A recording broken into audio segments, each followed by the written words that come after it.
Day 13, Future Generations Tour, Central Hawke's Bay College. So it's pretty sick to be here and be sparking that chat. We're on. I'm a proud, born and bred Hawke's Bay boy, like I said, and coming back home, I'm so proud to be from Hawke's Bay. No matter what upbringing you are, no matter what walk of life, everyone goes through challenges. So it's acknowledging yours and being able to manage yours accordingly so you can look after yourself and do your best going forward.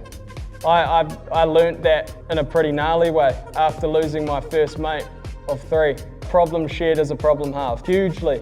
But connection, conversation with your mates, it helps you, it helps those times throughout the next steps. It's so important, it brings relationships, you'll watch your relationships grow.